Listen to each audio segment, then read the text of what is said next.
Welcome to the other three Amigos, Las Damas, your weekly unofficial SSE Airtricity Women's Premier Division podcast with Declan McCormack, Eileen Ring and John O'Sullivan. Find us on Facebook, Twitter and Instagram. So sit back, put the feet up, because it's TOTAP time. On this week's TOTAP LAs Damas, we have the first Las Damas cock-up of the week. Julianne Russell scores for the League of Ireland. We have some transfer news, games review. We have a surprise stats quiz for the lads. We open the mailbag and we tell you why I am forever confined to the footpath. All that on this week's TOTAP LAs Damas. Adios, amigos. Hello and welcome to TOTAP LAs Damas Season 3, Episode 17, Episode 219 of the full TOTAP catalogue. We are the award-winning podcast. We are now on Patreon. You can find us at patreon.com/TOTAP. As always, I'll ask you to retweet the pod as it is very important to help it grow. And it is growing, and we can see weekly the numbers are getting better and better. And we just like to say a big thank you to everybody who does listen, because it does fill our hearts with joy every week when we see there are people listening. And this week, I can confidently say that our DMs are always open. They are open. We've had a number of them, which we will get to later on. And as we always say, if you do send us a DM, we will never reveal your identity or who we got that DM from. As always, I'm joined by my other two amigos. Firstly, we head to Tipperary. John, you're all smiles tonight anyway. Absolutely. Fantastic day of football yesterday. Couldn't be topped. And I'm still smiling about it. It was brilliant.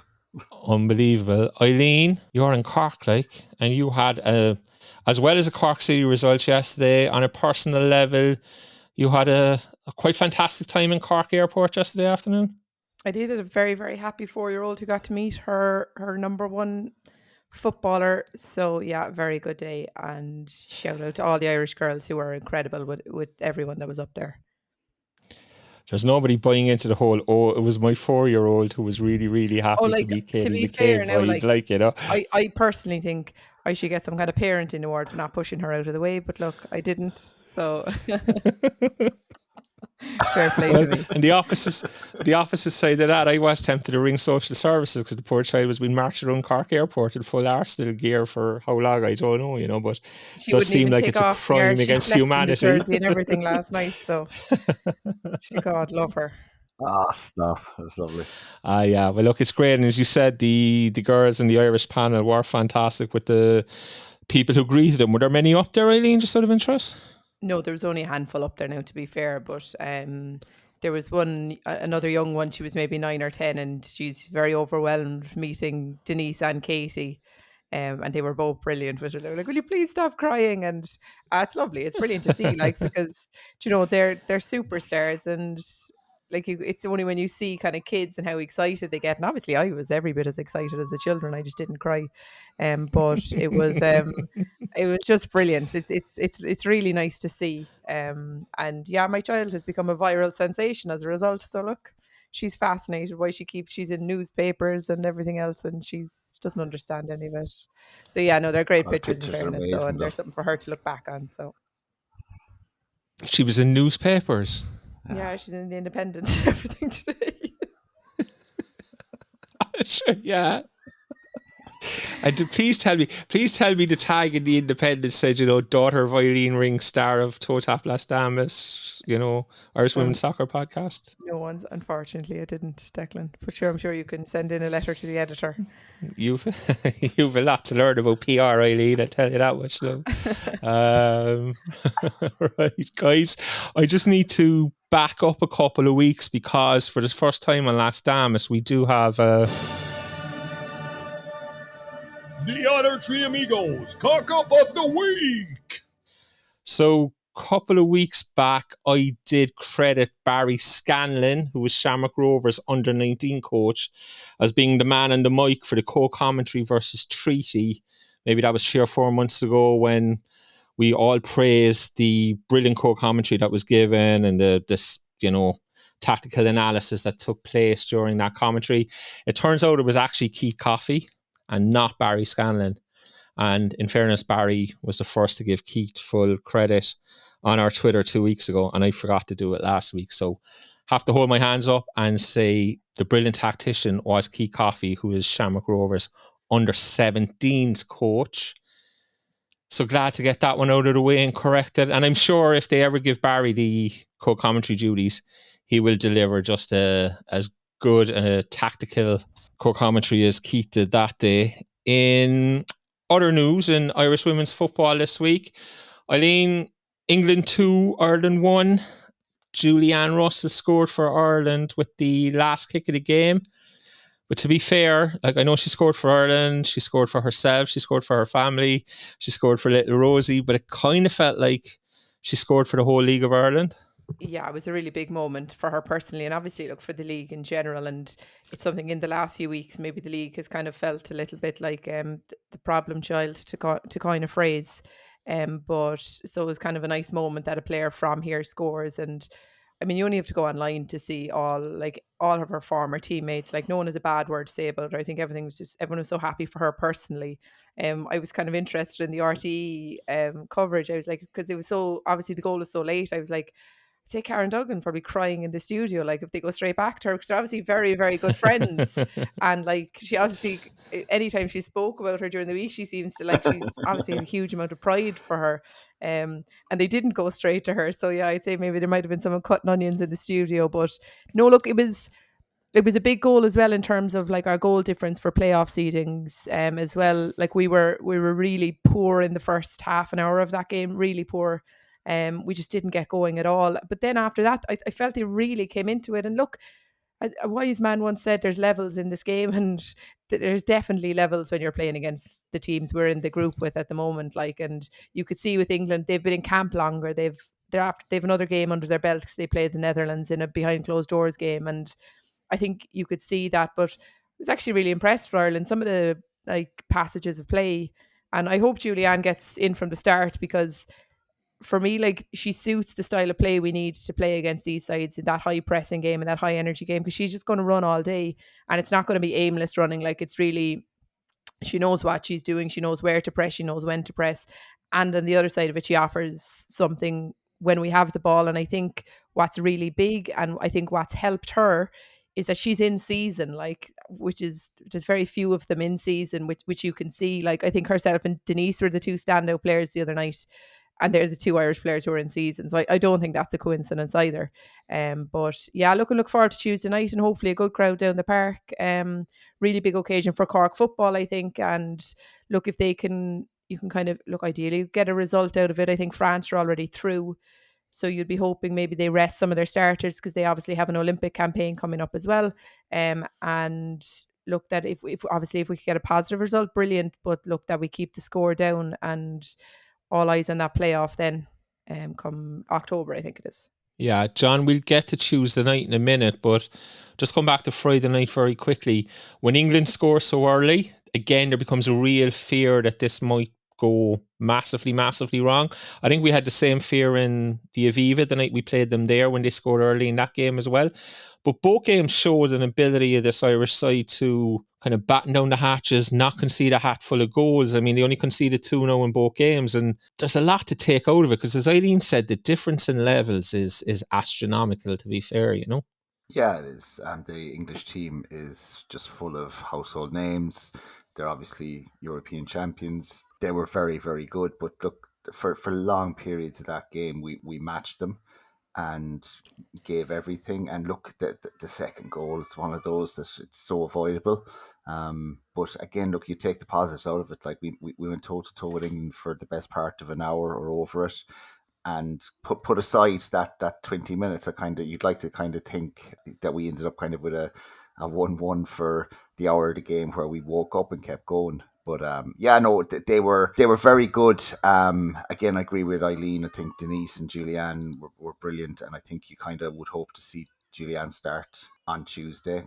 And look, you never know. Like with France already qualified, and would they have one eye off the ball? And I know we'll be looking at that Poland result as well. But overall, it's a chance to do something special down the park on Tuesday. Eileen, is there a possibility, do you think, that Julianne Russell starts that game now, for the reasons that you gave earlier on? Yeah, I think she's certainly put her hand up. And look, to be fair to her, I actually spoke to her in the airport the other day, and like, I mean, it must be such a whirlwind for her, because like she expecting at all to get a call up. Like, not that she had retired from international football, but she certainly wasn't expecting a call up. But she's very much put her hand up. And as you said, if we're going to play that type of game, and you have to bear in mind, now look, obviously Páirc Uí Chaoimh, as we spoke about yesterday amongst ourselves, can be any size they wanted, but you would imagine like it's going to be kind of, they probably have it marked around the size of Tala. But look, big pitch, I think you're going to need that big energy again. And again, it does come down to the fact that she's fit, she's in season. She probably doesn't have to be minded maybe as much as players that'll only be coming in from the cold and kind of not even with a pre-season under their belt, to be fair to them at this point. So like, I think Eileen Gleeson always throws up a surprise or two in her team selections anyway, but I expect her to start. Yeah, I do, to be honest. Okay, just before we go any further now, you've name dropped Julianne Russell. I spoke to her in the airport. You name dropped Katie, Denise. Is there anybody else you spoke to, or anybody else you wish to let us know that you have interacted with over the last couple of days? You want to know everyone I spoke to in the airport, is it? Well, just, I had a chat with Jessie Stapleton. Our friend, football friend. Chat with Best friends forever and ever. Chat with TOTAP's Eva Mangan. Our friend, football friend. Best friends forever and ever. I just wanted to use that, but okay, but you could throw them all out there. No, if you do I want to get away for the second half of the England-Spain game, so come on. Fair enough. John, marketing and promotion of Tuesday night's game. I won't poison your mind with my own thoughts. What do you make of it so far? Non-existent. You'd hardly know there was a game going on down there, to be honest.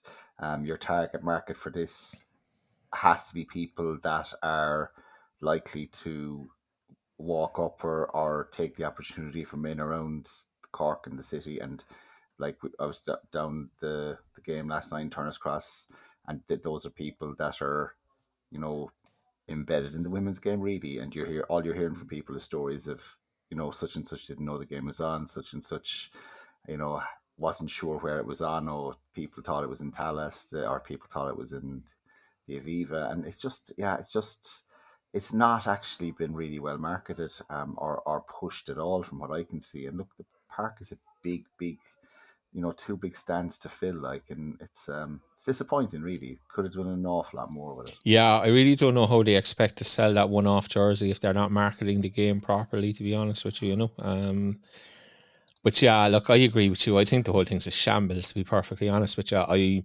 I'll never understand why the senior team weren't at the Cork City Bows game last night. I understand they might have been given time off. Like, Eva Mangan was the only one who was there.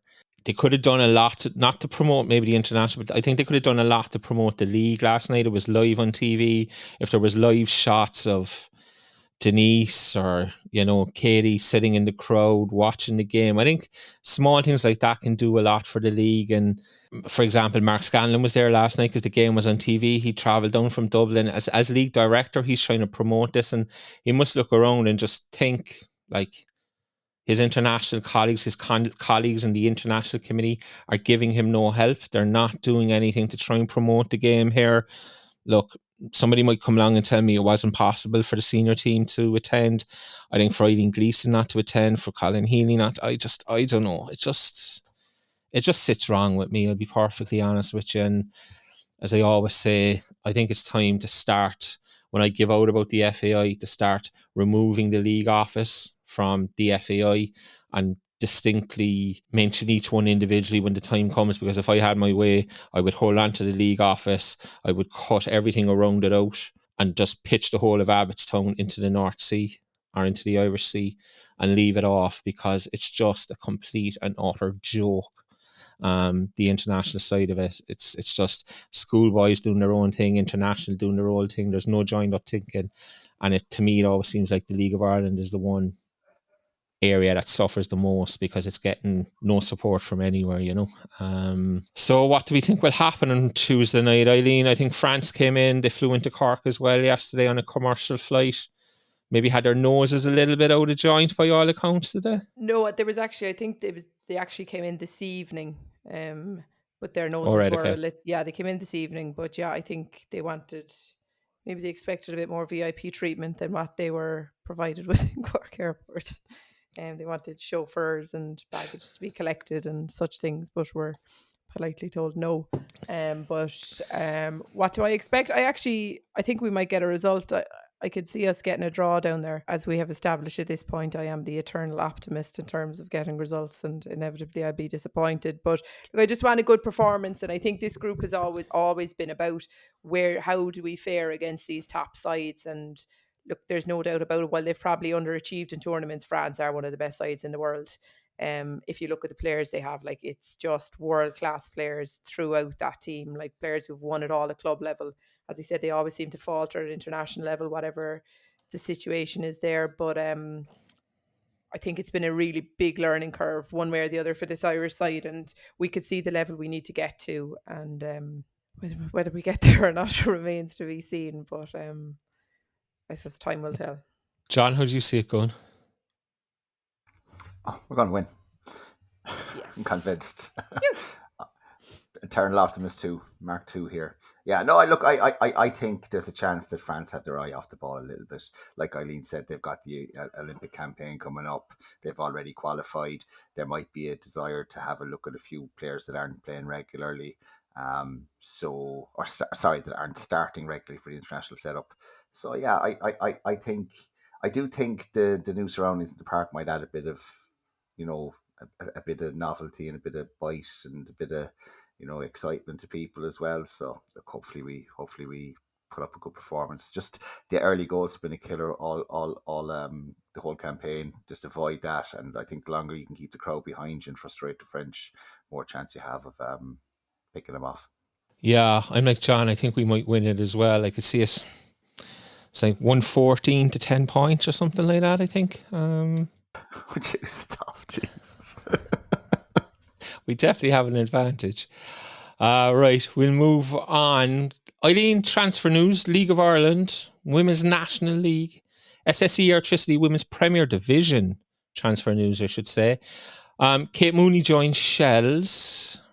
Big signing for Shelburne in the context of a league that is struggling for goals in comparison to previous seasons. Yeah, very big signing. I think anytime we speak about Shelburne this season, we speak about what they're missing, and it's a goal-scoring centre forward. And Kate obviously played a huge part in Peamount's title win last year. Like, she went in the summer window to the UK, and she was so close to being the top scorer in the league. Like, she scored a hat full of goals in that opening before the World Cup break last year. So, like, I mean, if she can rediscover that form, like, they're onto a winner. And look, she's come through Shell's Academy, that's the thing as well, and she left for game time and has now found herself back there. But I think she could be a really, really big signing because she's well able to finish. She is a finisher, and we've seen they create an awful lot, and it's the finishing that they've kind of struggled with at times. And that is whoever they have up centre forward, and they do have options. And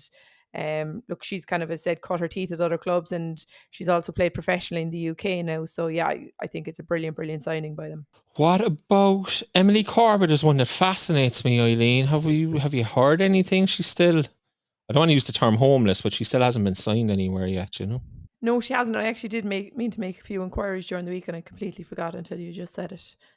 I don't know, like, she surely can't have any lack of options. Like, if I was Peamount and I'm going to play in the Champions League, and you'd be making a hard enough play for her. Like, but I think somebody said she's in college in Dublin, so there's probably an inevitability that she ends up back there. But I suppose for her, where she had so much joy is Athlone, like, so maybe that's in her heart. I don't know. It's complete and utter speculation, but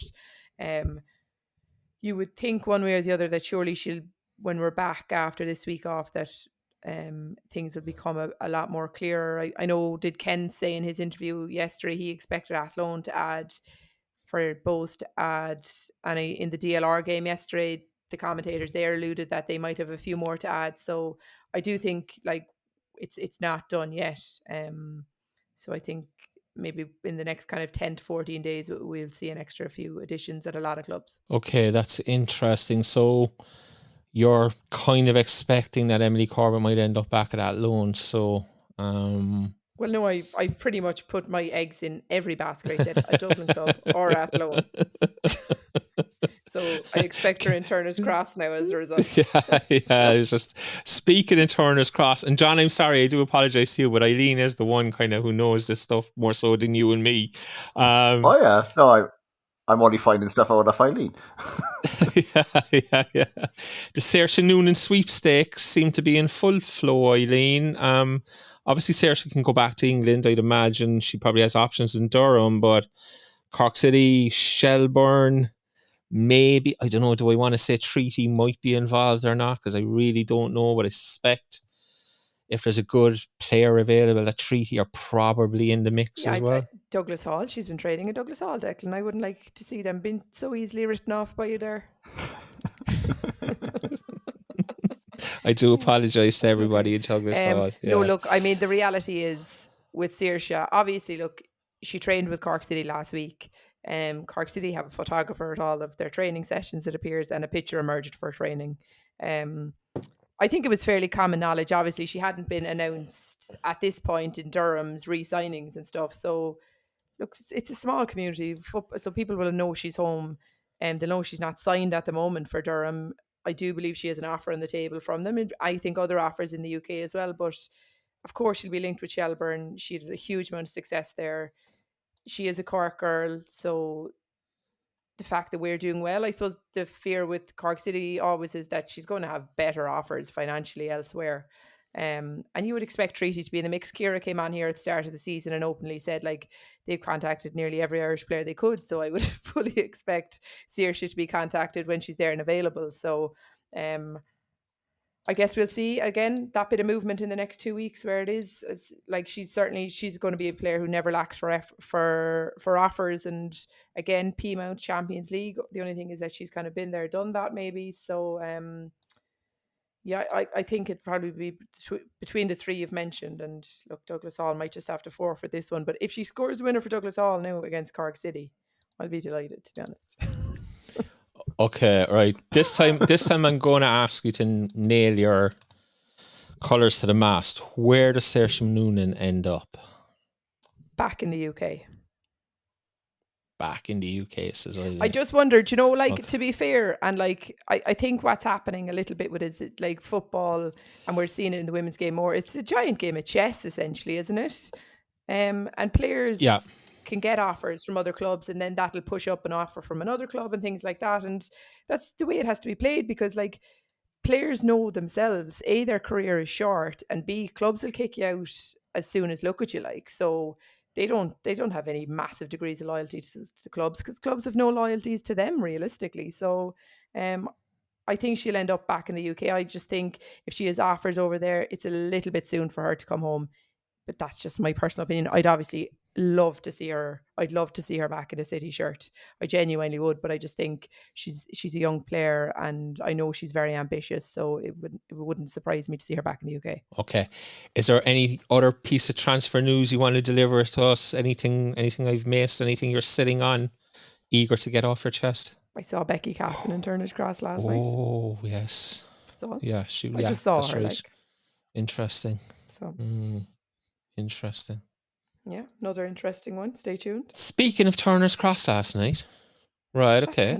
Well, look, that's enough to get the tongues wagging. As I said, speaking of Turner's Cross last night, and we will hear from Ken Kiernan later on in the pod.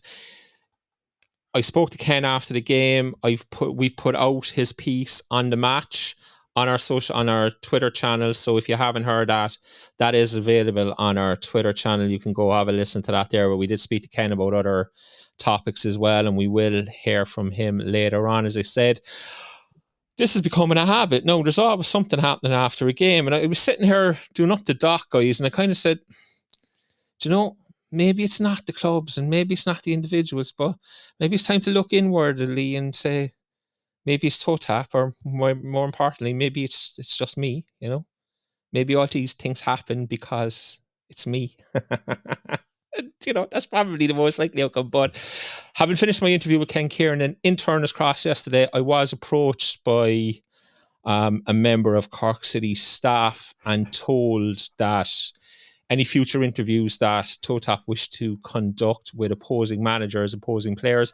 Obviously, we don't do anything with Cork City players because we've been asked not to, and we'd always respect those requests. As I said last week, I asked Collie O'Neill from Shamrock Rovers if he'd do a piece. He said no, so therefore I didn't ask any of the Shamrock Rovers players because I am always respectful of those kind of things. And Cork City informed us that we were no longer to conduct any interviews with opposing management, players, officials, whatever it might be, within the confines of Turner's Cross, and this should be done from here on in on the footpath outside Turner's Cross. It's just like, lads, what do? You just laugh, like, you know.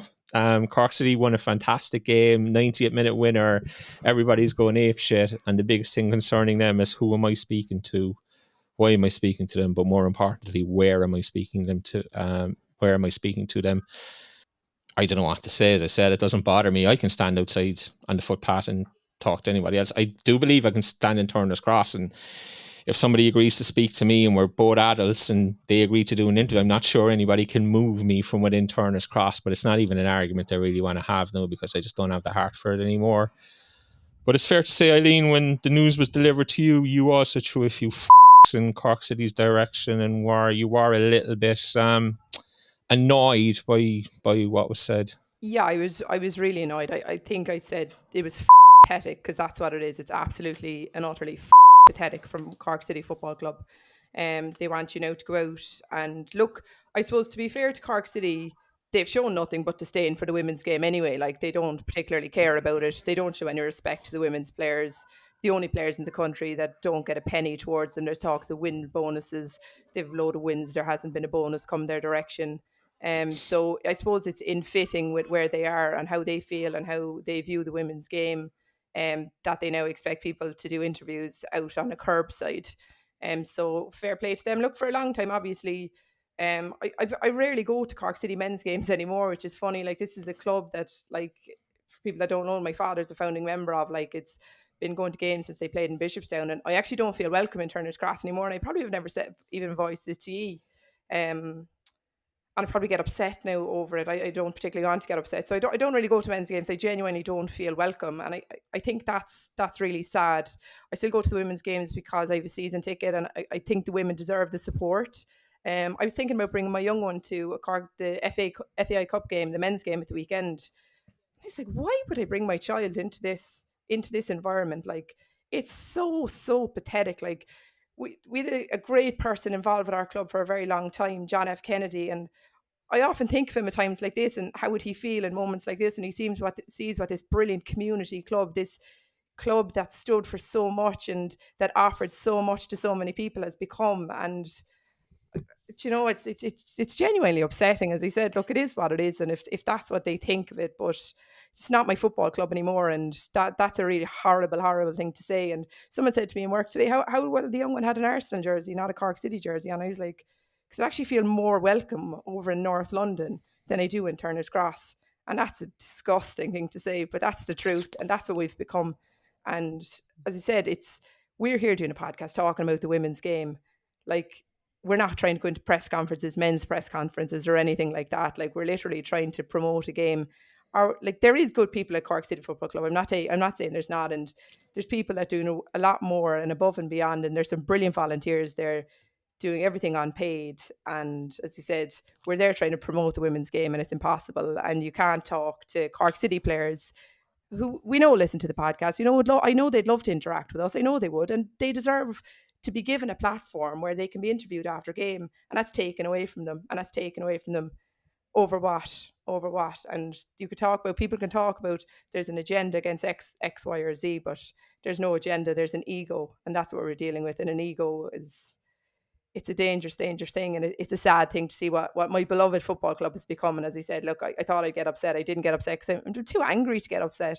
But yeah, I never thought it'd be a day where my child is going to grow up not supporting Cork City, and she's not going to grow up supporting Cork City. I'm going to be one of those people who have to look across the water. And we want to ask why people have to look across the water and go across. This is why. Because you have absolute pathetic shit like this going on.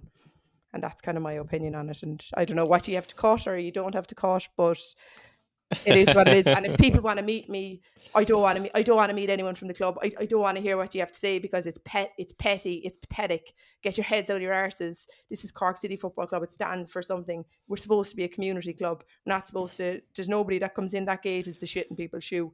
Do you know what I mean? It is what it is. But yeah, that's how I feel about it. And as I said, I don't know what will be edited out or not. But yeah, it's pathetic behaviour, really. We'll obviously continue to try to promote the women's game as best we can. But as I said, it's kind of like a bit like Danny Murphy, I suppose, managing Cork City women. It's kind of been done with one hand tied behind our backs, I think. Yeah, I can assure you there'll be nothing cut out anyway, but I wasn't expecting that. So that's, I mean, yeah, I echo all your sentiments there. And listen, I've always said I'm no angel when it comes to this stuff, but I will stand up and admit that I have made mistakes. And the thing is, nobody on the other side will ever stand up and admit that they've made mistakes or, and que sera, sera. John, it's no longer a Cork City podcast, but it does affect, I mean, our next league home game is against Shelbourne. We'll probably have made arrangements maybe to talk to the likes of Pearl Slattery, maybe Owen Weirin, Noel Murray, maybe. And you're then saying to those people, listen, guys, would you mind stepping on? It could be raining and it could be a horrible day. We don't know, Do you mind stepping out onto the footpath outside Turner's Cross because one man doesn't like what was said on a podcast when his men's senior team was relegated from the Premier Division? We were all supposed to have a positive only mindset, and we absolutely refused. And because we refused that instruction, we spent 10 months badgering the FAI to take away our FAI accreditation, media accreditation, which the FAI eventually did. I had a great chat with Mark Scanlon yesterday. We were laughing and joking. Then Ken Kiernan came over and, I said, sorry, no, Mark, I'm going to interview Ken here and I don't want to hold him up because boys were going away. And then it dawned on me, because I'd been talking to Mark about coming on this pod and having a genuine chat around what's going on in the women's game at the moment and how we improve it and the issues and all those things. And in fairness to Mark is open to doing those things, but he does have, a media team and he has to, talk to other people and those kind of things. So hopefully I'll get to keep those discussions going, and someday before the season finishes we might be able to get Mark on. But he made a very funny quip as he walked away. I said, actually, come here, we'll do an interview now and I'll ask you those questions now. And as he walked away, he started to laugh. He said, I can't talk to you. You're not FAI accredited, which was a very funny statement, but it was said in a very funny way, and I started laughing. And then he said, interview Ken, and so I did go and interview Ken. And when the interview was finished, Cork City pounced and said, lads, outside on the footpath. So, I don't know. As I said, I'm laughing here and sitting here smiling because it's just, it's pitiful. Like, in my opinion, it's pitiful stuff. And we're fully prepared for the day I walk up to the gates of Turner's Cross and been told, no, you're not coming into a game, that's the only step that's now left, and if it happens, so be it. Yeah. Look, the whole thing it's just weird, and it's disappointing, and I don't know if people who listen to this are aware or not, but I do an awful lot of volunteer work for the club still. I do the women's match day program. I do a lot of the social media stuff. I do all the social media stuff for the women's underage sites. I do, previews of games, things like that. And I'm kind of there yesterday after the game, and I'll be blunt about this now, and they might take the program off me, but I like you were just behind me when Doro's goal went in. I was like out of my seat, hands up in the air, bouncing around the place, and it is. Then after the game, there's people that I have interviewed for the program, and I can't walk down the steps. I don't feel I can walk down the steps to them and say well done. Or players that I've known for not well, but players that I would have felt last year I could have had a chat with after a game and go up and chat to them. And I'll be straight and I'll say it out. I saw the chairman walk onto the pitch yesterday, and I didn't feel I could talk to Danny Murphy. I didn't feel I could talk to James. I didn't feel I could talk to any of the players. Even though I'm technically within the tent on the women's side, if you want a better term. I have the phone number of pretty much every player and every staff member in the club because I deal with them for the program and previews and things like that. And the funny thing is like I'm a former chairman of Cork City, and you're always going to have people that don't like how you do things, that don't like what you do. Some of them will cross the line. Most of them won't. You can listen to people, can moan, and you choose how you react to it, like, and you can grow a thicker skin and just accept it's part of football, which it is, or you can just start, being dictatorial and trying to push people away. And like I spoke with a good few people at the game yesterday, and people, and I know they won't mind actually, but people that were on the board with me at Cork City back when we took the club out of examinership, and we won the first division back in 2011, and all of them have been to more women's games than men's games this year. And the reason for that is that's probably the only thing that's left where there's a real sense of community, because you're sitting up there in the stand with players' parents and family, and everyone is looking at players who are volunteers on the pitch and just wanting the best for them, but knowing again that they're, like, Danny's hands are tied behind his back, and the club feels different now. And for someone who put a lot of blood, sweat and tears, no different to anybody else who was involved in Forest, and like my daughter was wearing a really cool old jersey yesterday from City in the 90s. It's one of the old Guinness ones that I used to be able to fit into, but I can't anymore. So they worked their way down through the kids, and someone was complimenting the jerseys, and we were just chatting with each other about the other jerseys that we used to have in our collection that we sold to fundraise for the club when it was in dire straits. And that kind of sense of community is completely gone. And it's disappointing. And again, like I met the same staff member that approached you, Decky. I know who it is, like, and I met him before the game, walking in, and we had a chat for, maybe 30 seconds just as we were passing each other behind the stand, because we were both walking in opposite directions with our kids. And I just kind of made a comment, Christ, how grown up his kid is, or the child had gotten. And we're just joking about how 20 years ago we would be inside the horseshoe getting hammered. And now there's kids trailing behind us going to matches. And there's no one, people at the club get what the podcast is, what it's about, and where our hearts actually lie in wanting the club to be the best it can be, and to be, something that we can all be proud of. There's no issue with most people in the club and any of us on the podcast. And look, they're quite happy for me to do volunteer, deliver the program, deliver social media stuff. But like, again, I'm like Eileen. There's times where I don't kind of feel welcome in a club where I was on the board for a number of years, like, and I've club that you saved, John. I know that I hate that. You saved the club. There'd be no football club without you, like. That's the reality. No. I don't go on that line, but no. But it's weird. Like again, yesterday was such a high, and then my daughters ran down to the railing as they always do, and the players are so nice to them, and they're heroes to my daughters, and I don't feel I can have a chat with people I've known for years, because certain people are standing on the sideline, and it's actually, I don't want to get them in trouble for talking to me, even though I'm working for the club. Like, I'm not working for the club, volunteering for the club. It's just silly. But look, anyway, I don't want to be boring everybody who doesn't who is the Cork City fan, but it's just a different place these days. Yeah, it's very true. Well, the last thing I'll say, because you brought it up about the women's program, John.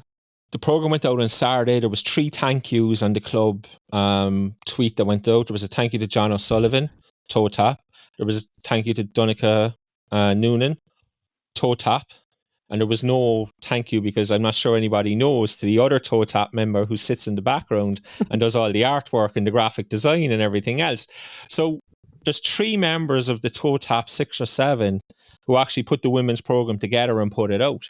And the club are quite happy for you guys to do that, because they're only upset with TOTAP when TOTAP is doing things that don't suit the club. When people in TOTAP are doing things that suit the club, then they're fine. And I always find that to be, if you don't have the courage of your convictions, either you hate TOTAP and you want nothing to do with TOTAP, so bounce all of TOTAP and everything they do, or stand down and think, but you can't have a foot in both camps, in my opinion. And I mean that from the club. I don't mean that from you, John, in case it's been taken up the wrong way. Like, you know, No, not at all. But for me, it's a courage of convictions thing. If you want to bounce TOTAP, bounce everybody. Don't just bounce the ones who don't do your women's program and don't help you out, you know. As I said, have the courage of your convictions. I volunteer for Cork City, not an individual, so that's my thing. Anyway, we've got to park it there because it's too long. But there is a big game coming in 2 weeks' time. Shamrock Rovers are home to Cork City in the first ever Who Hates TOTAP Las Damas the Most derby. The winners of that can officially claim to be the club that hates TOTAP Las Damas the most. So looking forward to that game and whatever special prize they give out at the end of it. Lads, the underage stuff, John. Declan McCormick's head on a plate.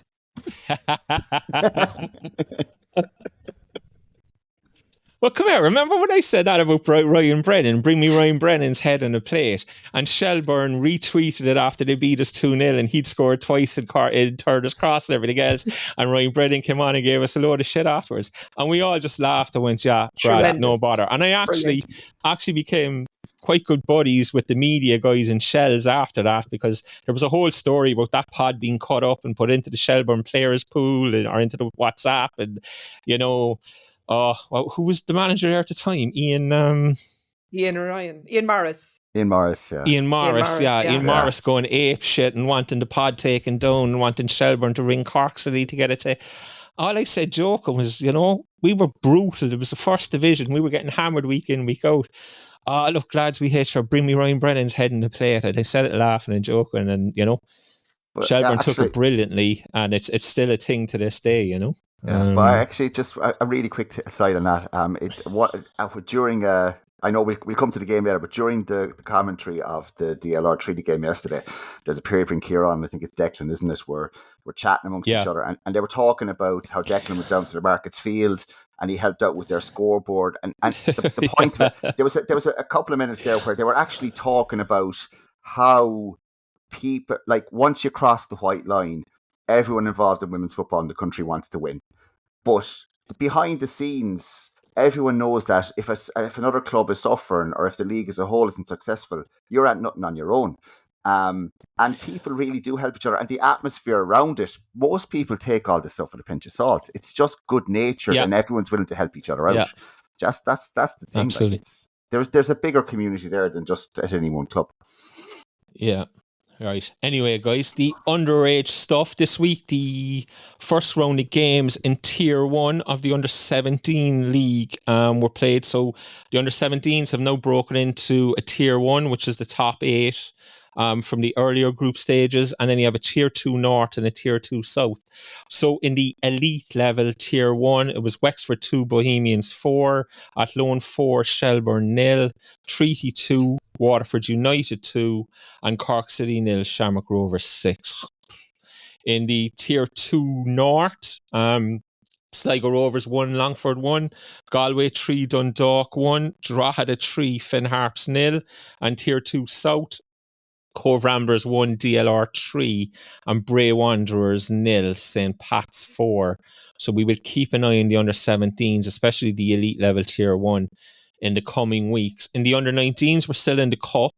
There's a third round of games in the group stages of the Cup. So in Group A, Treaty 1, Galway 5, Bray 2, Peamount 3, and Sligo Rovers 2, Athlone 0. Group B, Shelburne 1, Shamrock Rovers 0. Big result for the Shells there. Bows 3, Harps 1, and DLR 2, Dundalk 2. Group C, CK United 0, Waterford 5, and Wexford 1 away in Cove. Not a whole lot to talk about there anyway, John, so we will move on. Eileen, there was only 2 games yesterday. Started off yesterday evening, DLR 0, Treaty United 2. Can I just first off start by saying I'm never again going to make a prediction in this league. I was fully confident DLR on the verge of winning a game quite comfortably. This might be the game that suits them to do it. I was so confident Saturday morning. I contacted you, said, "Have you seen what price DLR with DLR are?" I'm at another financial loss because of my ways on Saturday. But Treaty won the game 2-0 and absolutely fully deserved to. There can be no doubt about that in my mind anyway, Eileen. No, yeah, I think they were good value for it. Like, not that DLR were poor either, but I just think once Treaty got and I suppose they were 2 up after was it half an hour or so. So like, I just 28 minutes, it was always going to be hard, I think, for DLR at that point. Like, they had chances, but at the same time, I don't think like that Annie was ever much at like, she wasn't much bothered. Like, everything that came at her that hit the target was kind of straight at her. Michelle Doonan had one very good effort that fizzed wide, but other than that, I think Treaty were very comfortable. And to be fair to Treaty, like, there's obviously some issue there with them. They're missing their 2 mains, the girl White and Kayla Kyle are obviously, whether they're injured or just unavailable at the moment. And I thought against Shamrock Rovers, you could see Van Dolder kind of maybe struggle a little bit at centre half, but I thought she was excellent yesterday. Really, really good. And like, she's not the fastest, but she dealt with Doonan's pace when it was coming at her. I thought they dealt really well with Abby Brophy's pace. Grace McInerney was back in the side for Treaty, and I thought she was really, really good. Sometimes, obviously, I questioned her being dropped last week, but sometimes a player being dropped, I think, is a good kick in the arse as well. And I mean, Grace McInerney yesterday kind of was like, well, don't drop me again. But I suppose if you're speaking of any player yesterday, it has to be Katie Lawley. I thought she was absolutely incredible. She had a big role to play in the first goal, and she was kind of central to everything positive they did. She's just such a handful. She's such a good player, and she's so young. Like, she's another one of these really exciting talents coming through in the league. Like, she could go on and achieve so much in the game, I think. We're talking, obviously, and I know it's something you'll bring up with Ken again in the interview later, the lack of goal scorers. And obviously, Treaty have brought in Danielle Steer, and she has this incredible goal scoring record and seems to break records everywhere she goes. And you're 2 for 2 now. And I think that's such a big addition. And it's like, she doesn't, like, did she do a whole pile else? Probably not. But as I said to you, like, I played up front for that reason. Like, you don't have to do anything else. Just score 1 goal and everyone thinks you're great. Like, that's all she has to do for the game. Job done. And like, that's what she does. She's in the right place at the right time for her 2 goals so far. Like, so she's a really, really big addition for them. But yeah, I was very, very impressed with Treaty. And I do think, to be fair, while the results haven't been there, I do think their performances for the most part have been pretty good. They've probably just struggled with that finish. So I think for them, they'll be going into the kind of mini break probably not wanting it to happen, but to be glad that they got that result there before they kind of finished up, because the longer that streak without a win goes on, the harder it kind of gets to get it. And it's not a league that we had once upon a time where there's one team, or this is 3 points. Like, you don't know, there's nothing to give between so many of the teams like that. I think it was really, really big for them. I don't think Laura Heffernan's going to be massively stressed over it either. I think she'll feel it was maybe there for them given their form, but at the same time, it is what it is, and she'll know as well there'll be another day when they'll get Treaty. So like, I don't think she'll be overly worried. They're obviously adding a lot into the squad. Rachel Doyle came off the bench for them, and I think she's brilliant addition. She hasn't played football this year, but when she gets fit again, like, she's been a really good performer in this league for Bowes and for DLR before that. She's excellent. And the only thing while I questioned Treaty's team selection, I'll question Laura Heffernan's in leaving Robin Bulger on the bench. Unless I thought that was strange. I think she's been excellent this year. And she did well again when she came on, but again, maybe they're trying to give her a kick up the arse. Look, I don't know. You don't know what goes on in training. You don't know who's available, who's in and out during the week. But to me, that seems strange from the outside looking in, you know. John, Eileen mentioned Katie Lawley and the first goal. And obviously, this league first goal is absolutely massive. And maybe there was a little element of luck in that it was a DLR set piece that was cleared, and DLR player went back and went to from kind of halfway line and hit it long again, and it hit a Treaty player in the face and broke the Katie Lawley. But from the minute it breaks, like, Delana Friesian's run is brilliant run. It's a brilliant break from her own half, and it's an unbelievable through ball from Katie Lawley to find her. And then, I expected Delana Friesian to score and to finish because she's shown before that she's capable of doing that, and she didn't let us down. But a fantastic goal to open the game, and as I said, the first goal is so important in these games. Yeah, it had kind of been, and I know the goal was early, but it was a funny game in that neither team created an awful lot. I mean, I thought Jess Gleeson on one side and Van Dalder on the other were both excellent in defence, and they limited the chances. But yeah, I mean, in the space of a few minutes, Treaty were 2-0 up, and I think Lawley had a chance early on. There was a great recovering tackle, but really they only had 2 shots on target. But yeah, I think when the ball hit the Treaty player, everybody kind of paused except for Friesen, and she was off. And Katie saw the run and played her in. Like you said, brilliant pass, and Friesen just held her composure and finished really, really well. But Treaty were comfortable, really. I don't think they ever really looked. There was a little bit of a purple patch for DLR before the first half, but never really threatening the goals. Jess Gleeson hit it across the, was half chance for Michelle Doon, and then Nadine Seward went close after. But I think Treaty were comfortable overall. But I would agree with Eileen. You don't know what's going on, but I was really surprised not to see Robin Bulger start. I think she's been so good. And Nadine Seward came on out on the left, and Nadine is, she's a right winger. That's probably where she's stronger. I think it probably. Look, she's up. I think that probably affected it as well. That the balance. But I suppose trying to fit Abby Brophy into the side, you're going to have that. Yeah, look, fully deserved from Treaty. I thought DLR were disappointing, to be honest, which, as I said, I had this expectation that they were on the verge of winning a game, and I thought this was a good opportunity for them. But I don't know. As I said, once they go 2 down, you just feel like they're never ever getting anything out of a game, And Treaty just managed the game really well. Didn't create a whole lot from that point time on, but they didn't have to. Mm-hmm. They didn't give up any clear-cut opportunities to DLR, and they managed the game well and deservedly saw it out. Then last night, all 3 of us headed to Turner's Cross. First time this season, we've all been there at the same time. It was great crack. There was a great atmosphere around the place. I don't know how it's looked on television because I haven't looked back at it. But all the crowd were in the Donny Ford, so I'm guessing it looked empty as you watch from television. But there was a good atmosphere there. It was bubbly. It was a very, very, very enjoyable occasion. And look, I don't know whether we can say Cork City deservedly won the game or not, but 2 very, very evenly matched sides, Eileen. And as I said to Ken Kiernan, as I said, you can hear it on our Twitter channel, that really nothing between the sides over 2 games, bar 2 spectacular last-minute goals from Cork City in both games.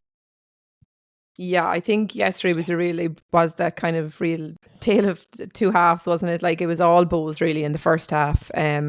They'd probably be wondering how they didn't score a bit more. Again, their goal is, I think Bows are great to watch because they are that traditional 4-4-2, like get the ball away, get the ball in the box, and it just works so well and they're so effective. And I think Katie Malone does really well with the header. Like, she gets across to the defender and it's a really, really good header. She's another one I think that has potential to kind of, once she gets a run of games, proper games, and even 1 or 2 goals, I think she could go on a goal scoring run.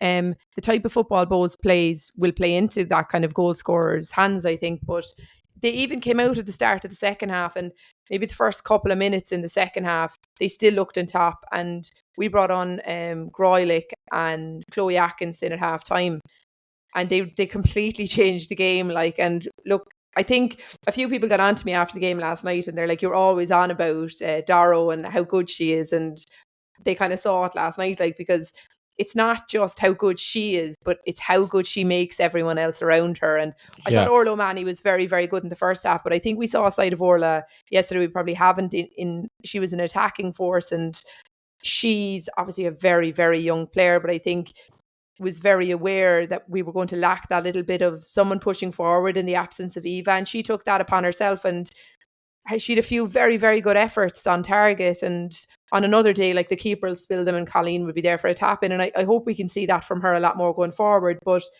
you have to give a massive mention to Niamh Cotter. Like, the girl at half time was taken to A&E after a kick she got in the 7th minute of the game. Like, I know Niamh is tough as old boots, but like, I didn't think that she was that tough. That's incredible. Like, and you wouldn't have known it either. Like, because it wasn't that she was minding herself I'm sure her parents up and her mother, I'm sure in particular, probably would have liked if she minded herself, but she didn't. Like, she just, you still got that wholehearted, committed performance from her. With, look, there was no break there, thankfully, but it was still a bad enough injury that the girl's in a boot at the moment for. But yeah, no, I thought in the second half, once Groyle came on, we really got a hold of that midfield and it changed it. And I think City kind of are starting to believe in themselves as an attacking entity as well. So Alex Mendes is brilliant yesterday, even as and like, she does brilliant. Her ball into Colleen for the winning goal, excellent. Like, Colleen again, such a handful, and she's another one I'd messages about last night. They were like, does she ever stop running? And no, she doesn't. She really doesn't. And she's like that Bowes backliner, good. Like, I definitely thought one or two people might have kicked her, but they didn't. Like, I would definitely kick her if I was playing against her, to be honest, to stop her. But no, it was brilliant, and it was tough conditions. So huge credit to both teams, because maybe the white jerseys weren't a great idea for the women's team. I know a few of them said that to me afterwards, like, especially when they were watching it back on TV. They're very see-through, so that's maybe something the club might need to look at for them, if you have a forecast like that, just to go with away gear or something. But yeah, no, an enjoyable night and a brilliant win, and it's back-to-back wins as well, and it kind of puts you in a good position now going up to Tala in 2 weeks' time, which will be another big game. But it'll be a game that there's no pressure on City, and it'll be Shamrock Rovers will be expected to win that, and so City will be able to go up there, I think, without that pressure. But yeah, a really good night. As a City supporter, to just see where this team has come from and where they are now, it's brilliant to see, and kind of the development of the players it's fun to watch, I think. John talked to us about that winning goal, special moment. You know, prior to it, Kira Senna had been played through, knocked it past Rachel Kelly in the Bowes goal, and somewhere and somehow Sarah Power came out of nowhere to take it off the line, and kind of like, Christ, that's it, that's the big chance. And then, look, Eileen's already spoken about Dara. We've spoken about Dara so many times in this podcast. You know, she's just so good, and obviously only for the injuries that she suffered earlier in her career, she would be playing at a much higher level than the level she's playing at in our league. But it is what it is. But like, she changed the game completely. But Ken said to me afterwards, she'll never strike a ball as good as that again.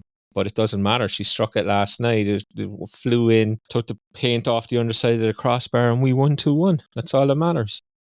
Yeah, no, look, I'm going to the cross a long time, and that's right up there with one of the best goals I've ever seen at the cross. And the manner of it is important as well, because City were knocking on the door, like, we were peppering the Bowes box for the last 15 minutes, you know, and you kind of felt if someone was going to score, it was going to be us. But the way that comes about is, like, I mean, Orla Mahoney wins the ball in midfield. She just pings it back to Alex. Alex's ball into Colleen is lovely, but Colleen's layoff is just so clever.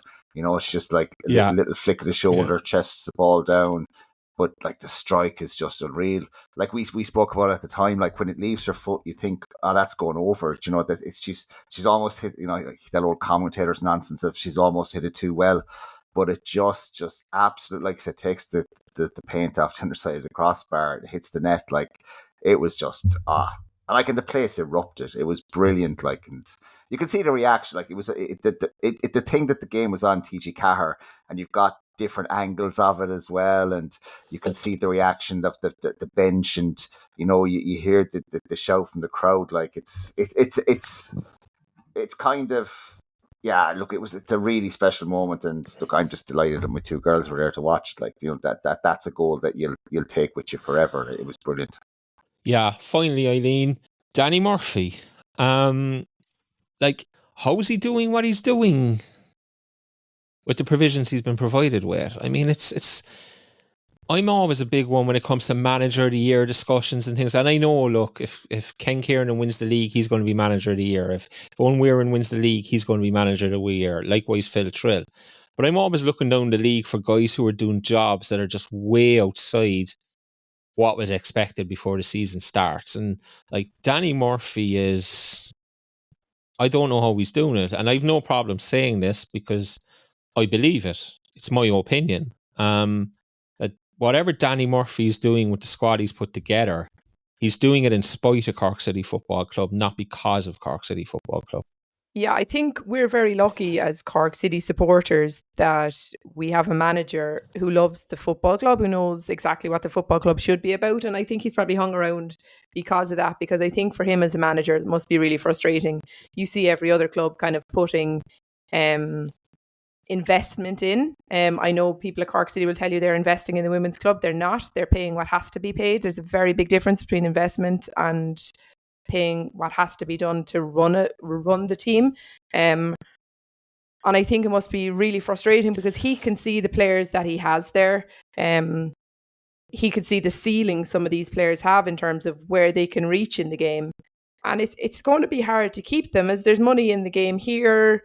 As you're seeing clubs push on in terms of facilities, in terms of what's available to them. I think it'll be hard for him. And he's done an absolutely incredible job. Like, and look, Declan, I suppose you kind of started supporting the women's side only not long before you came in, so you can really see the trajectory of it. Like, do you know what I mean? And it's remarkable. Like, and a lot of these players were there at the start. Do you know what I mean? And I think he has a very good ability to get the best out of players. I know at times last season when things weren't going well, we gave out about him. Well, I certainly gave out about him. I'm sure I will give out about him again in the future. But like, there's no doubting he's done a really, really good job. And they play a good brand of football. They're good to watch. Like, they're always trying to do the right thing. I think he can put himself on the line for them a lot as well. I think he's willing to take blame when there's errors made in relation to playing out for the back. He's willing to kind of take that pressure off his players a little bit. And I think that's important with a young side. But whatever they're doing there at the moment is working. But as he said, I do always I do feel for him a little bit because, and I think I tweeted this out last night, what could this squad be with proper backing? Like, I think they could be challenging for the league with a couple of additions, because I think you have the bones of a very, very strong squad there with some really exciting young players. And exciting young players who know that they belong at the level as well. They're not kind of just happy to be there and happy to be saying, I play League of Ireland. They want to be challenging. They want to be in the mix for trophies.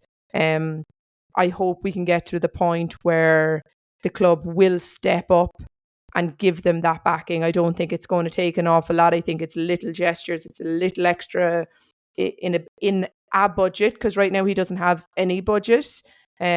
Just give him some bit of a budget, and I said I do think you could see very exciting things from this squad going forward. And the other side of that is, I think it's a sensible investment for the simple fact that if a Cork team is doing well, they'll be supported. They will be. Like, you'll get plenty extra in the gate if they're doing well. Like, there's no doubt about it, because people will get behind it. Local schoolgirls clubs will get behind it and stuff like that, because people want to see a winning team. They want to see moments like you saw last night, and they want to see quality like you saw last night. What happens in the off season when Danny's phone rings? Because at this stage, I'd imagine it has to. You know me, I'm first man for sacking managers left, right, and centre. Get rid of them. They'll be, vacancies left, right, and centre, and let's have it. But like, his phone is going to ring at some stage. It's kind of inevitable now, really. Yeah, like, I don't know what kind of contract he has, or does he have any contract? We don't really know. I wouldn't suspect he has anything, to be honest. What are they? What contracts? But like, he will have options, and as I said, I would suspect he's already had options. And as I said, I think as a Cork City fan, we're lucky that Danny Murphy, for people who don't know, is someone who came into Cork City as a player, and we nicknamed him the Cockney Rebel. He literally bought into everything that the club was about, and he kind of literally became like, he's kind of still got his strong London accent, but you can hear the Cork tones occasionally coming through. And I think for him, and look, he's someone, and he'll openly say, like, he wants to work at a high level. He wants to work in the women's game, but he can only do so much as well. And if there's going to be an opportunity comes his way where a club who, I suppose, wants to progress their women's side is there and wants to give him a budget and give him better than what Cork City's, and then we'll be up shit creek. We'll know all about it. Because it's not going to be a big list, long line of people wanting to take over the Cork City women's job in its current guise anyway, in my opinion. No, that's true. Right, there was only 2 games and it seems like the reviews has taken as long as it does when there's 5 games. So I'm going to move on. Guys, I want to have a quick little quiz. We're just over halfway through the season. So a quick little stats quiz. And I didn't tell you guys we were going doing this. So tough luck. John, team of the week. There's 2 players who have so far been in 4 teams of the week. Can you name those 2 players? No. Oh, okay, great. No, I'm pretty sure Pearl Slattery is one. Yes, that's correct. That is correct. And I'm going to go with Casey Howe for the second. No, incorrect. Casey Howe has been in 3 times, but not 4 times. Eileen, do you want to have a go? Jess Gargan. No. She's been in No. once. I'll narrow it down for you. It is an at-loan player, but it's not Casey Howe. Jessie Lee Rossman. No, because she hasn't been in there at all. Kaylee Shine. No. Sean Brennan. No. Don't embarrass yourselves, though, lads. Roisin Malloy. No. Just keep it. You've only 4 or 5 of them left at this stage. Katie Keane. No. Oh, f***ing sake, I'm giving up. Is it Larry Ryan? No. Chloe Singleton. Oh, yes. Okay, that does make sense. Sorry, Yeah. Chloe. So Pearl and Chloe are the yeah. 2 who featured the most in the team of the season, team of the week so far. Team of the week. Yes. Lovely. Exactly. Very nice. And I don't think Chloe Singleton even got a single mention when we were doing our halfway team of the season last week, did she? Did we not? I thought we had her in it. I thought we had her in. Did we? I No. genuinely can't remember now. No, I didn't. Can I just say while we're talking about teams of the week, there's been no team of the week for team 11 or for week 11 yet, and the week 11 team of the week I think will only be announced on the 5th of September because Treaty go to Galway on Wednesday the 4th of September, and that game is part of the week 11 group of games. So team of the week for week 11 will be announced on the 5th of September, I'm thinking. And the same for this week, week 13. The 3 games that weren't played this week, whenever they're played, week 13 team of the week will be announced then. We'll have to wait, but I'm going to have a massive gamble and say Dorothea Groylick is going to be in that team of the week. Just a feeling I have. If only you could bet on it. Amen. I know, yeah. That's I'm retiring for that now as well. Retiring from predictions and gambling on the Women's National League. John, back to you again. Bookings, yellow cards, etc., etc. Which team so far? No, I should say cards aren't a massive thing in the Women's League. They're really not. The team with the worst disciplinary record is still averaging less than 2 yellow cards a game across the league. But which team does have the worst disciplinary record in the league so far this year? I'm going to go with Shells purely because they had the worst last year. And because Noel Murray plays. You're right. Yeah, Noel. I knew you were. Poor Noel. Poor Noel, I know. I'm sorry, Noel. Sorry, girl. She's always No, Shelburne are halfway down the table. They actually have 150 booking points, which is 15 yellow cards. And we know Noel has 5 of them, so she has a third of their yellow cards for the season. So, no, not Shelburne. Halfway down the list. Eileen? I'll go for John's favourite, Wexford. No. Not Wexford either. Wexford are third. Bows are second. And everybody's favourite, Shamrock Rovers, top the league. Oh my God. And Worst they literally got disciplinary record. all of those cards in Turner's Cross in the second half of that game. They got a That's lot. Yeah, responsible for most of that. they were early up to week 8 because week 9, 10 and 11 they had no yellow cards whatsoever, and they only had 1 last week in week 12. So it was preloaded early in the season. That half-time team talk at this that day. point. Yeah. Yeah. No, this club are well clear in this demographic. Which team has drawn the most bookings from their opposition? Galway. Yeah. Yeah, I would have said By the same, country actually. mile. The way they run Galway at by a teams. They Yeah. country run mile. at teams, especially early on in the Yeah. season. Like, Yeah. Yeah, as I said, they're well clear. They're drawing 2.5 cards a game on average from their opposition. Peamount are second. They're only drawing a card and a half. So, yeah, that would give you an idea of that. What other absolute nonsense do I have here? Only one team hasn't conceded the first goal this season. I think I said this a couple of weeks back, so it should probably be known. it's Shelburne. Yeah, it is Shelburne. Gotcha. There's only 2 teams in the league who haven't been involved in a scoreless draw. Cork City. Any guesses? Cork City are 1, Eileen. Yes. Second one. John, go on. Eileen's after getting 1. ELR? No. Galway. No. Wexford.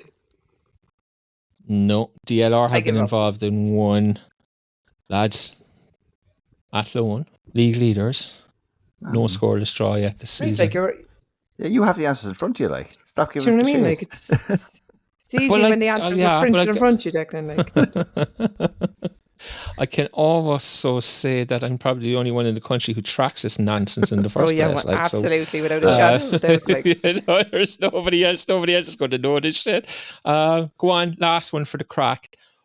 Which team has been involved in the most games in which both teams have scored? Rovers. Yes. John's on the ball. Rovers. So look, there's the quiz. I didn't keep any stats from it or anything else. So look, but well done think to it- everybody who's played. Oh, I could. equally poor effort from myself and John. To be fair, no, I only thought of it. No, I had a whole. You see, I'm not thinking. No, I had a correct and a wrong, and I could have used them, and I didn't. Like, oh, that's so disappointing. No, so disappointing. Well, I'm But not anyway. recording it. I have all the answers now. No, we're not re-recording it. I'd Definitely probably not. still get them wrong. Yeah, just another kind of stats thing that I got into with Ken Kiernan. I'm going to play Ken's interview here now as well.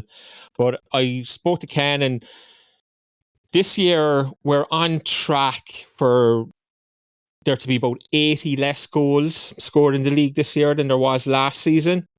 And I asked Ken if he would put that down to better defensive performances from the teams in the league, or if there was an element of a lack of out-and-out goal scorers in the league as well. And look, this is what Ken said, and then we got into other areas and other things happening around the league as well. So Ken Kiernan yesterday talking to me. Like, teams are setting up defensively better without the ball. What we try to do is encourage attack and play, and players to have a bit of freedom in the final third. And there's you can probably see a kind of a lack of that. So I don't know whether that's down to training methods. You know, we want players taking players on in the final third. You probably don't see enough of that in the league. For me, don't see enough. You know, I'm looking at really, really bright academy players, underage, stepping into senior football, and then they're kind of playing in a system. You know, which is a bit disappointing. There's a couple of players that I would have coached, you know, throughout this, you know, the last couple of seasons, and you're seeing like kind of natural traits kind of like being coached out of them. So yeah, I would love to see probably a bit more flair. And look, there's a lot of really good players in the league. You know, there's a lot of goals being scored off set pieces and from distance. But yeah, I would love to see kind of a bit more of that in the season. And I know we do personally work on it. So maybe, you know, a bit of it is more about how teams are kind of nullifying the opposition as opposed to really imposing themselves on it. And look, we're all guilty of that. You raise an interesting point there, and it's one that's starting to crop up across the game worldwide. And that is a fear that we are overcoaching young players, coaching the skill out of them, and everybody is basically playing to a set formation, set way of playing, and we're losing that flair and ability from players. Yeah, I think so. And look, it's really important. Like if you're looking at, I suppose, players that were producing. So in the current national team, when you look at the game last night, which players are taking 2 and 3 players on, which players are really committing players. Like that's what we want to see. So like from my point of view, we'll always encourage players, young players, all the players to take players on. But as I said, it's really important that they have the freedom to make decisions, and whatever moment is in front of their face, that they don't worry about passing the ball on. Like there's a couple of girls that I have that are coming in, they're young, and what I love about them is, I won't mention any names, but there's senior players demanding the ball in a possession game or in a 9v9, and they're not passing the ball to them because they're the senior player, which is kind of what you look for. You're looking for, well, no, I'm not passing the ball to you. I'm going to take that player on because either they see it as the right thing to do, or they want to be brave and they want to stay on the ball. So I love that when I see players coming into our training system. We've got a lot of really bright academy players, and you're kind of watching for them to, listen to their elders and learn from them and what have you. But when there's a moment in front of their face where they can take a player on and beat a player and have a shot on goal, like that's what you're kind of like sitting back and kind of smiling to yourself, You speak of talented kids coming into your academy, and everybody knows he signed young McCabe last week, from Shamrock Rovers. Is there a pathway for the likes of Lauren and other players at Bows, say under 17 or 19, into the first team squad this year and even maybe getting minutes? Yeah, look, I think we've shown that throughout the season. Like we've obviously Savannah's come through and Ava's playing, and there's younger girls on the bench with us, regularly from the academy, and we trust them totally. So yeah, any young player that's coming in and that's talented, like you want to give them that pathway. They want that stretch in their week. They might not be fully ready for it because, like I said, it's a big step going into a women's dressing room. Like, there's a lot of stuff that, there's just different conversations. There's different kind of pressure on them. You don't want to be putting too much pressure on them to win games. And that's ultimately, that's what it's about. We were here to win the game tonight, but so it's a balance for those younger players. It's your first season as a senior manager. How have you found it, and what does the rest of the season hold? What's the goals for the rest of the season now? Well, the main goal is just to continue listening to Les Damas, because I get most of my tips on how other teams are playing. It's just like, if we don't have to send anyone out to watch matches, because you are sitting at home doing it for us. So I listen intently, and I listen 2 or 3 times if I can get any little snippets. But look, I'm loving it. I love being a part of the whole league.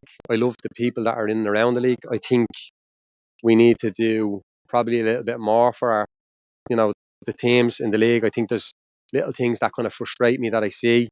I won't go into here, but I just think there's elements, and there's a huge amount of positive stuff. So it's like you're trying to balance getting them to that professional kind of level and that professional mentality of, you're here to train, you're here to compete, you're here to prepare properly, and then affording the player every chance to do what you're asking them to do as a manager. So giving them the best of everything in terms of in Bows we have brilliant medical team where the players are looked after throughout the week. If they need to see a doctor, they're seen immediately. Like those kinds of things, that's so important to a player. And then just giving them the facilities and giving them the environment to thrive. But I love the league. I love being involved in it. I've met some brilliant people, and I think there's a lot of really good people trying to drive standards in their clubs, and long may that continue. Brilliant to be here tonight and manage just a fantastic stadium, and it's brilliant to see the Cork City women's team playing here regularly now, and just hopefully that continues as well. And just love being a part of it. Ken, thanks a million for your time. Much appreciated. No problem. John, I thought it was very interesting there to hear Ken talk about, the danger of coaching the flair and ability out of young players. And as I said to him, it's a subject that's going to come up more and more in world football, I think, over the next 6 months or so.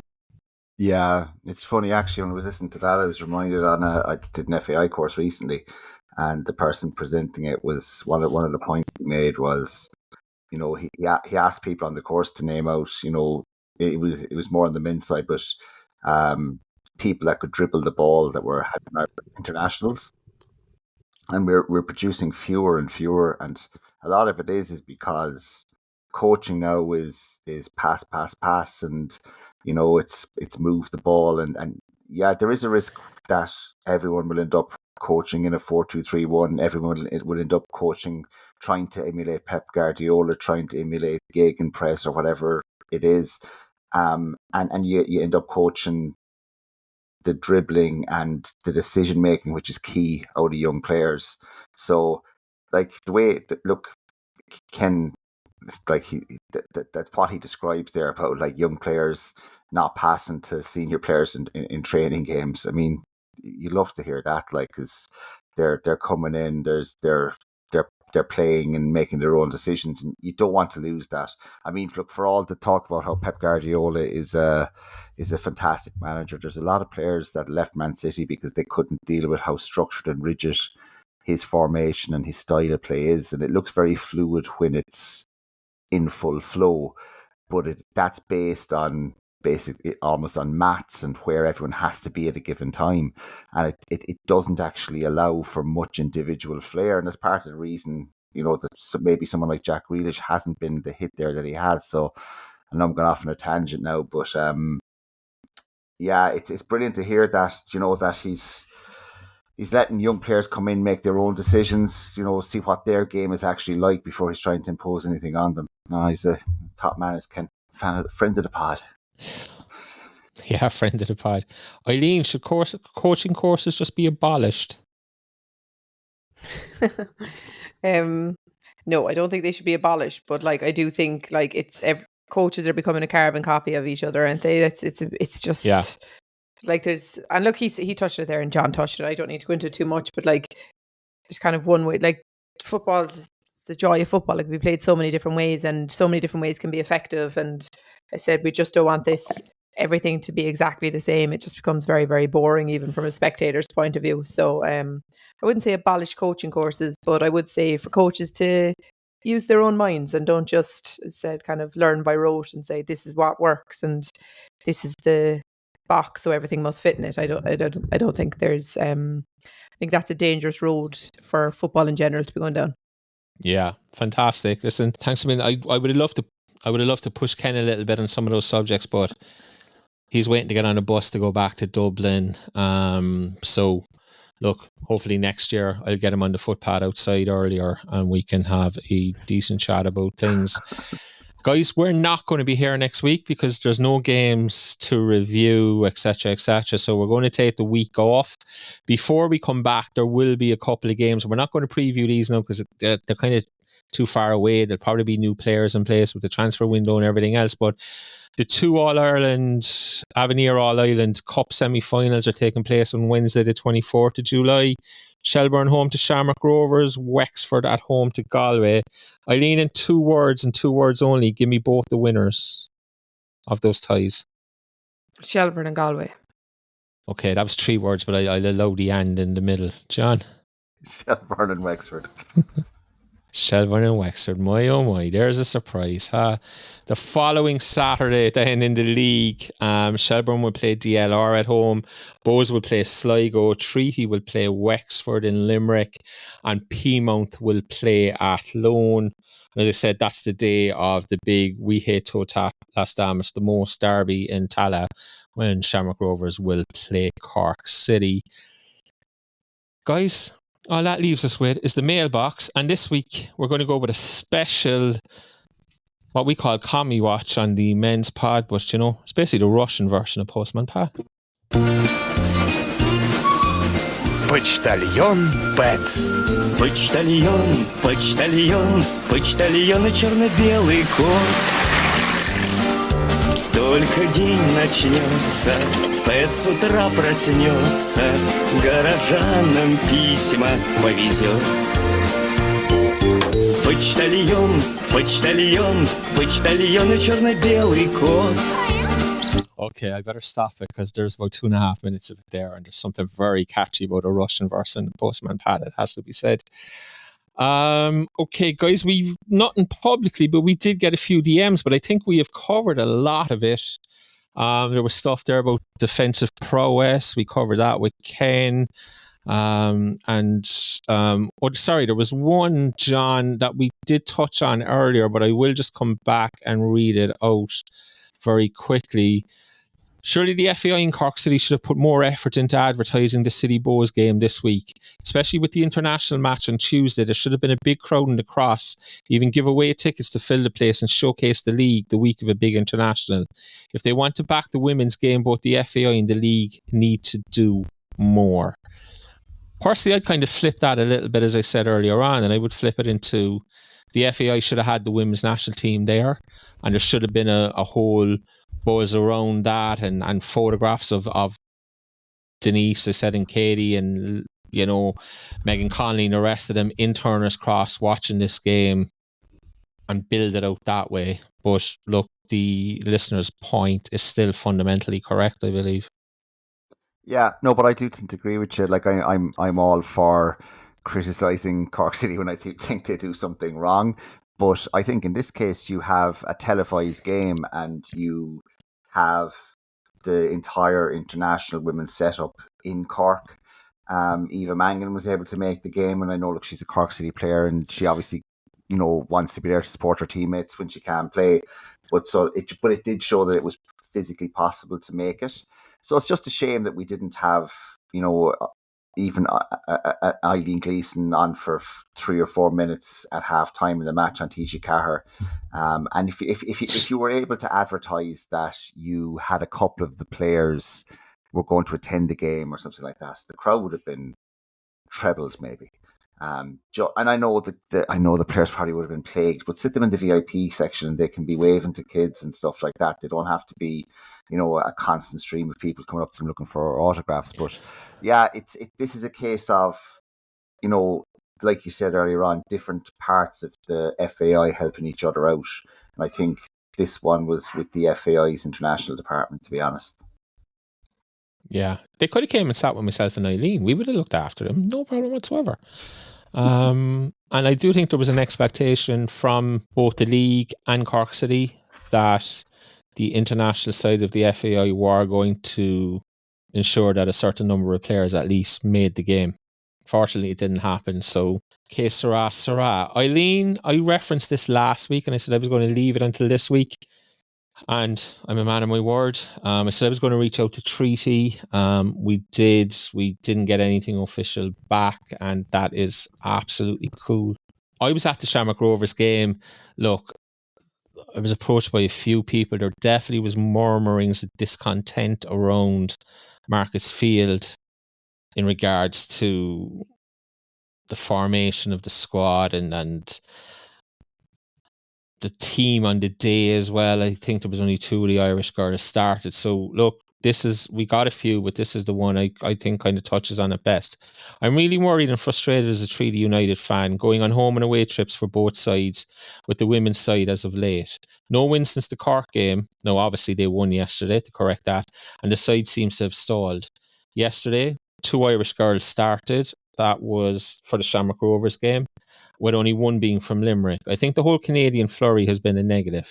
The 2 best players we got were centre-backs, and both are now out. We've had to dip into more imports. We seem to be the only side with no blooding in of academy players, despite having the only professional manager. Now, I'm not sure that's true. I don't think Dominic Foley is a professional manager in Limerick. I can't swear on it, but I don't think he is. Who got the role, he's supposedly got extra academy responsibilities. Speaking to some people at the game, locals want to support Limerick girls and get behind a team of Limerick girls. We got imports to bridge the gap, but we are at the same level as last season with more money being spent. Money would have been better spent on 1 or 2 Irish girls and higher wages, in my opinion, to supplement the squad, rather than the baker's dozen of imports who are largely the same level as others in the squad. No, just want to say I can understand this can be highly contentious and can be even controversial. That's not what we're going to do. That's not what we're trying to do. Viewers' questions always set the tone for the podcast. It's something that was sent in to us. We're not going to shy away from this stuff. So Eileen, in my formative way of not shying away from it, I'm going to ask you to answer the question first. Answer the question. Okay. I think this comes about because they haven't won a couple of games in a row. And I think when things aren't going well in the club, it's very easy to hone in on what you perceive from the outside to be wrong. What I will say, and I don't know Kieran McCormack personally, I would absolutely sell my soul for Kieran McCormack to be the CEO of my club. She cares so much about the women's game. She came on this podcast, to be fair to her, and she spoke openly that they essentially offered contracts to everybody that they could, every Irish player that they could, and nobody wanted to come.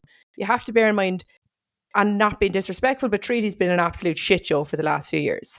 So a lot of very good players have left and they're now playing elsewhere. They're not automatically going to come back because there was obviously a bad setup. So I do think, to be fair to Ciara, they've had to go outside the league to get players. I think the players they've brought in have been very, very good. I think the fact that they're making efforts to bring these players in means the likes of a Katie Lawley stays, whereas maybe in a previous season she's gone.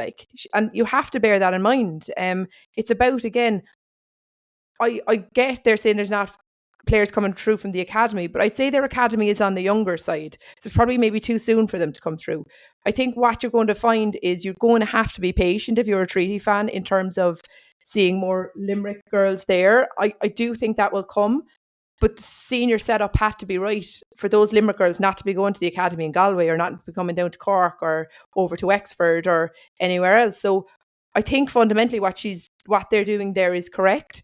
They're investing money in the women's game that no one else is investing. And the reality is, and I see it on Twitter, she gets some amount of shite from supporters of the men's club because it looks like the majority, like they invest so much in the women's club and they're saying, why are you not investing more in the men's? So I suppose for me, as I said, as a football fan and a women's football fan in particular, I would love someone like her who cares so much about the women's game to be involved in my club. I think it would be an absolute joy. At the same time, from that person writing in, and as a Cork City fan, something I always take immense pride in on both the men's and women's side is people that have come through our academy, local people that have come up grassroots through the clubs. And I think that helps from a supporters aspect, because I just take Douglas Hall. I always would have taken great pride in Claire Shine because I saw her come through from when she was under 12s the whole way through, the whole way up to international level. Saoirse is the same. I think that kind of local pride will always maybe bring in a little bit extra. But I think that will come in Treaty. It's just about being patient.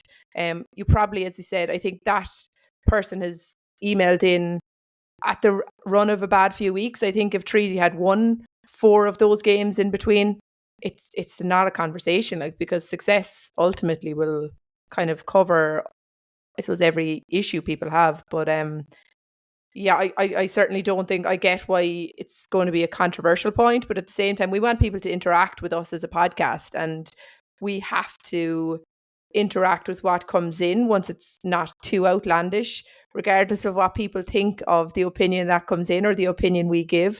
As I said, we're a podcast and we want to interact with people and we want to interact with fans of the league. So I don't think we can kind of censor to a point. Obviously, look, if someone comes and calls Declan a prick, we mightn't interact with it. But for the most part, I think it's important for us that we will. We're big fans of telling the truth. And if somebody emails in to say I'm a prick, we're going to tell the truth. I am. You are. So let's move on in truth. John, I think Eileen's hit the nail on the head there to a large degree. I think it's born from frustration. Obviously, they won away in DLR yesterday. Grace Gleeson, who did come through their academy, who did start yesterday, I thought was excellent yesterday.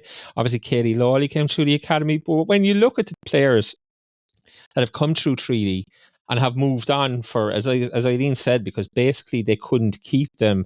I mean, you're talking about like Jenna Slattery, Jodie Griffin, Aisling Meany, Keola Bergen, Anya Walsh, Nicole Nix, Aveen Clancy. Like, there's a whole host of players there that, if they could have been kept, you probably have a league winning side. They couldn't be, and they're going back to try and build again, and it's going to take time. And I think Eileen said it as well, in that you can see the shit that Kieran and the club are getting because the men's side aren't doing great. But I think, again, it's a long-term 2, 3, 4 season project. And if, I know we're not here to talk about the men's league, but if, like, Drogheda are the most likely to fall down. Drogheda end up in the first division next year. It's a fully part-time league, and there's a massive opportunity for a club to come through and win promotion. And if Cork City are going to go up and improve their squad, there's probably going to be a number of league winners this year from Cork City available to play first division football next year. They signed Lee Lynch 10 days ago or so.